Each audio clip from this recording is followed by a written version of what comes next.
So there is this divide in America right now. I'm 49 years old, and Duke, I really miss America. I miss when people could discuss politics, disagree, and still get along. That is gone. We are more divided right now than we have ever been, and that is part of stirring up the masses for the Great Reset. I'm Dr. Duke with The New American, and I'm joined today by C. Mitchell Shaw, also a frequent contributor to The New American magazine. Mitchell, thanks for joining us today. Oh, it's a pleasure to be here, Duke. Well, the word post-election, I think, is great reset. We've got over 52% of Americans in the last poll I said think that Donald Trump won the election. More than 50% believe that it was not a fair election, which means that you're dealing with more than just rabid conservatives here who are concerned about the state of electioneering in this country. You have ongoing outrageous behavior from Democrats and progressives who are actually acting as if Biden is president right now. I made a comment on another segment that Facebook has actually labeled Joe Biden president, not president-elect, but president, while referring to Donald Trump as a political candidate, which is really pretty shocking. So with all of the chaos going on, the word that is on everybody's lips is the Great Reset. Talk a little bit from the ground up. Well, for anybody who doesn't know what that means, what's the Great Reset? Well, in essence, Duke, the Great Reset is an opportunity to scrub all of Western civilization down to the ground, raise it like it never existed, burn the stubble, and start afresh with some kind of socialist slash communist agenda.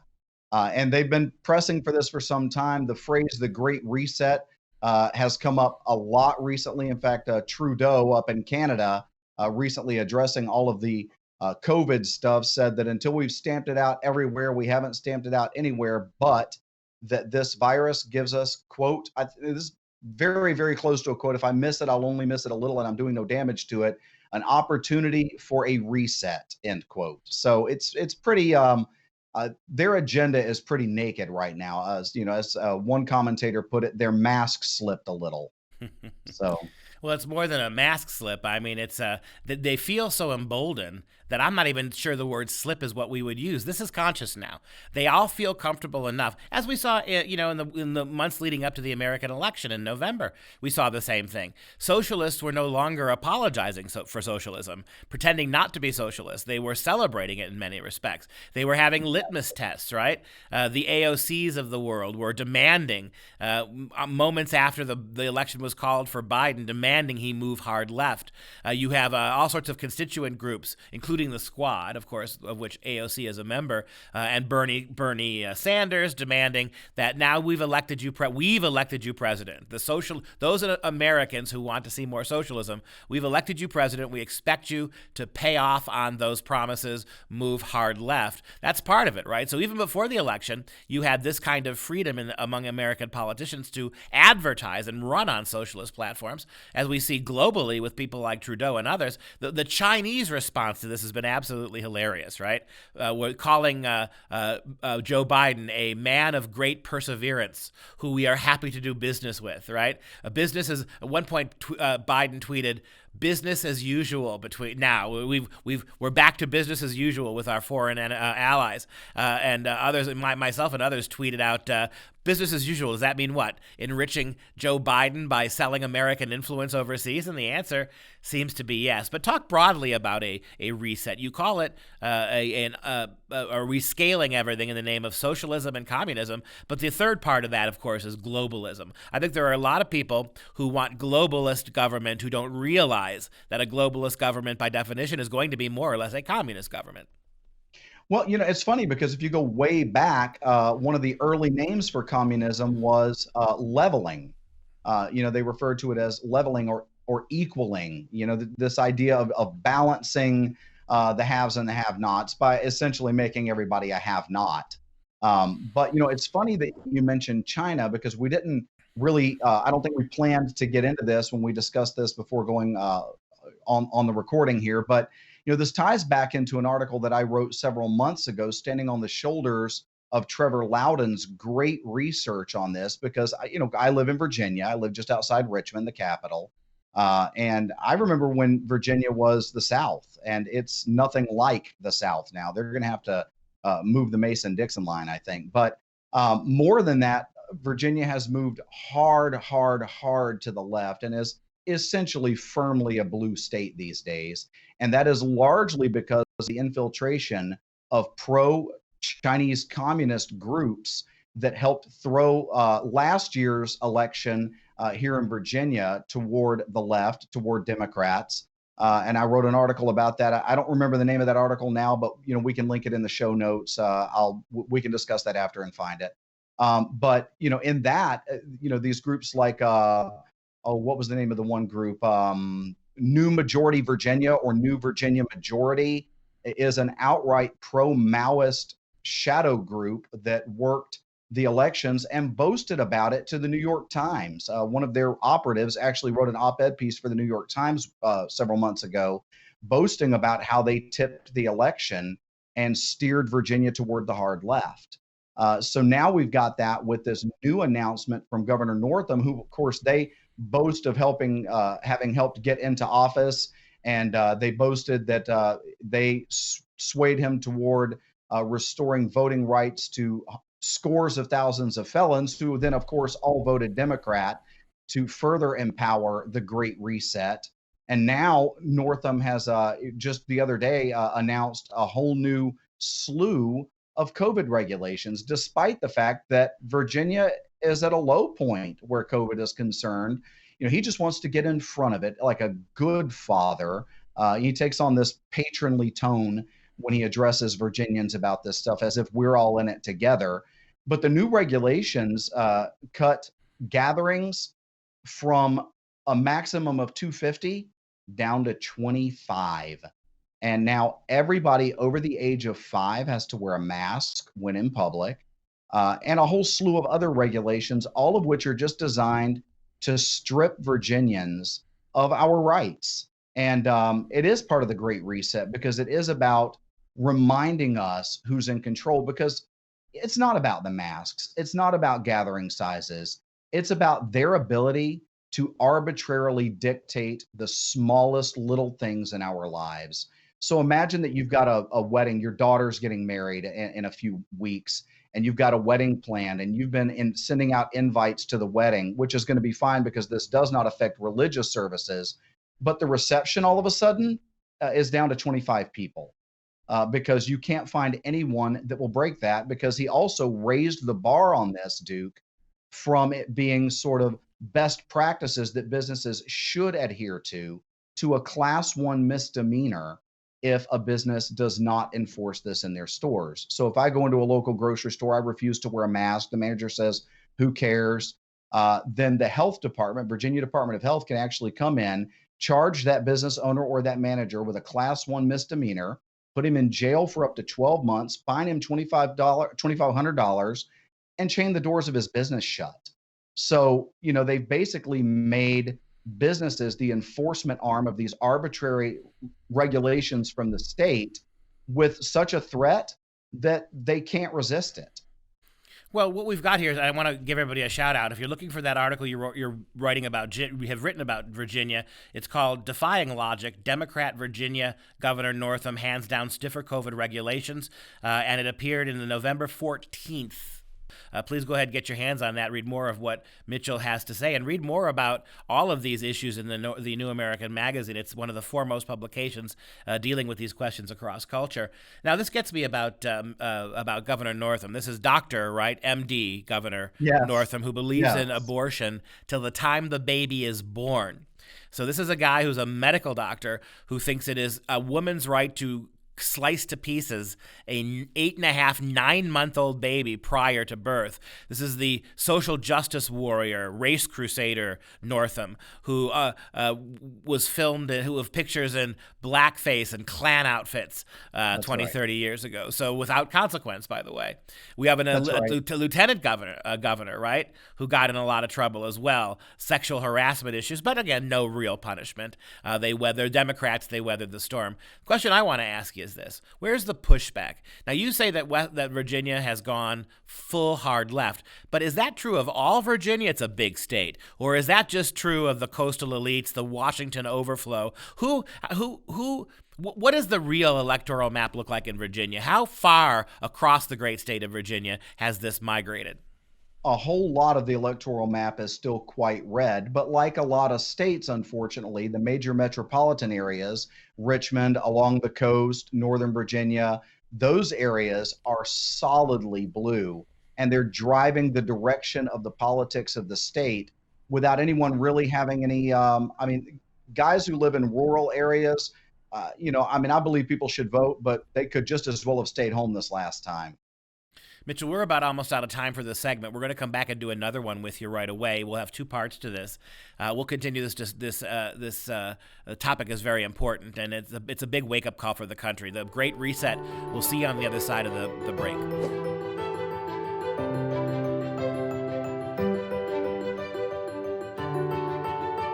I'm Dr. Duke with The New American, and I'm really pleased to be joined for another segment with C. Mitchell Shaw, another really frequent and quite excellent contributor to The New American magazine. Mitchell, thanks for your time today. Well, thank you, Duke. It's always a pleasure to be with you. And we were talking about states like Virginia, which is your home state. And let's do a quick recap here. Your state, if you look at if you looked at it by red and blue, right? Where are the red counties? Where are the red voters versus the blue? You would think that the state would be overwhelmingly conservative. But it's those areas along the coast, those areas in North Virginia that spill over. All the people living in Northern Virginia who commute back and forth to Washington, if I may say it, the swamp creatures. All right, they're the ones that have the numerical. A huge numerical advantage over the rest of your relatively conservative rural state. And that's why it's a big deal, isn't it? Part of the Great Reset is things like getting rid of the Electoral College, right? If we can transform the country, and then you're going to give this is going to be the scenario in every single state, isn't it? The big city will control all the electoral politics, and every rural aspect of the country will be an afterthought. Well, exactly, Duke. And then, of course, you can't overlook the shenanigans that I think you alluded to at the beginning of our first segment, the shenanigans that have gone on in this entire electoral process. Uh, you know, it's almost a joke. Somebody said the other day that he found out his uncle had voted Democrat, which really broke his heart because while his uncle was alive, he never would have done that. So, we have to laugh it off sometimes while we kind of keep our chins down and trudge forward trying to defeat this thing. But when you look at the shenanigans that are going on and the influence of Chinese communists over our elections, like I mentioned in the last segment, article I wrote a while back, standing on the shoulders of some great research by Trevor Loudon on that topic. When you look at all of that and then you combine that with the fact that, like, for instance, I don't live in Richmond. I live just outside Richmond. But I live in an area that previously was very conservative. And I looked at the map this time and I just wanted to hang my head and cry or drink to excess because my neighborhood is completely blue. I won't say who my candidate was. We don't get into that, but I did have two signs stolen out of my yard for conservative political candidates. None of my neighbors had their liberal signs stolen out of their yard. I think that's interesting. So there is this divide in America right now. I'm 49 years old, and Duke, I really miss America. I miss when people could discuss politics, disagree, and still get along. That is gone. We are more divided right now than we have ever been, and that is part of stirring up the masses for the Great Reset. And in essence, we talked about this in the last segment, but the way I see the Great Reset is it's just a burning to the ground of everything that was before. And Trudeau says this, by the way, when he talks about COVID being an opportunity for a reset.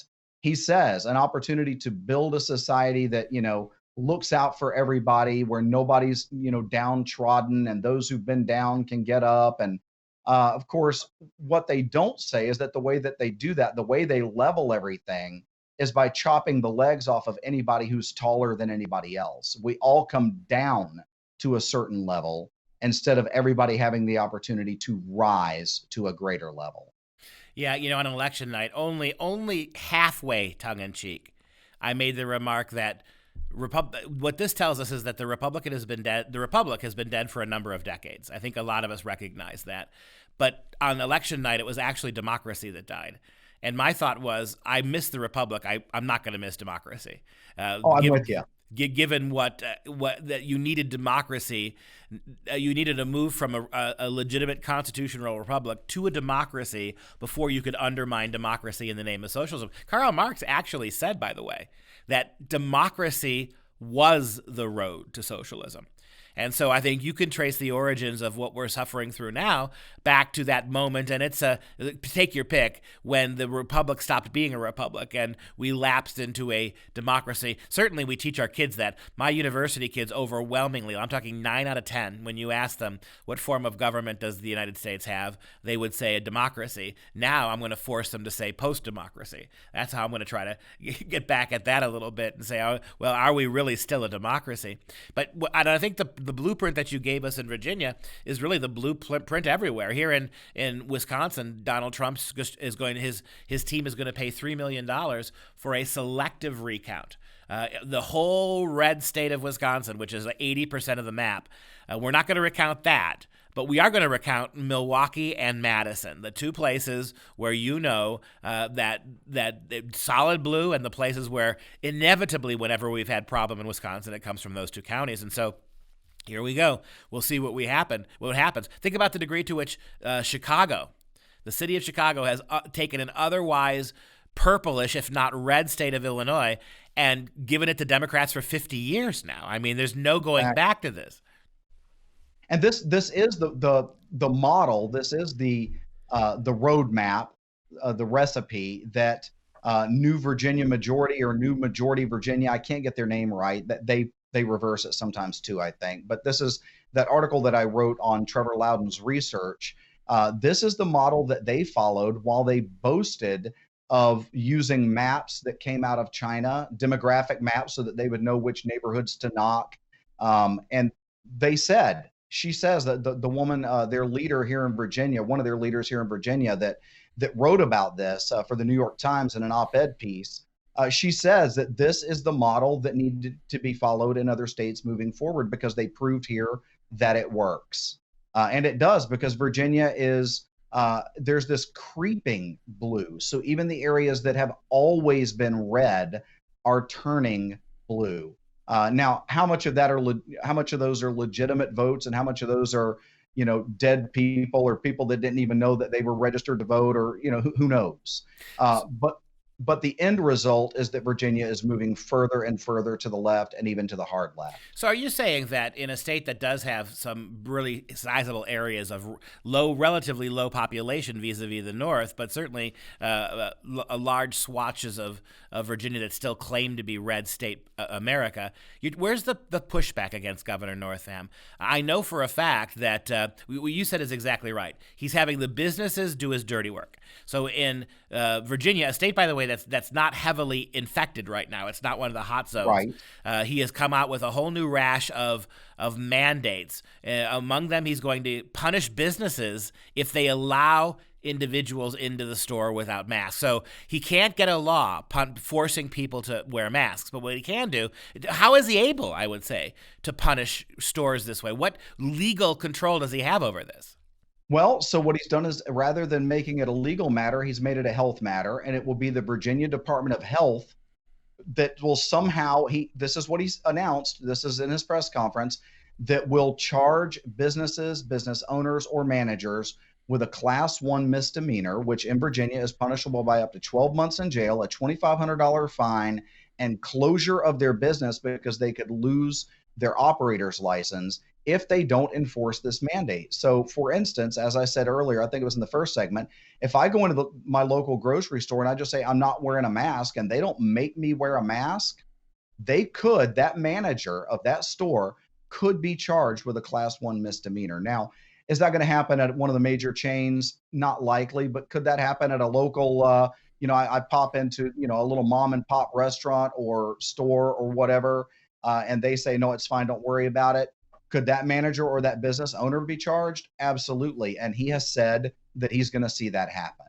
And so the pushback, to answer your question, the pushback, Duke, is that Many Virginians are just refusing to do it.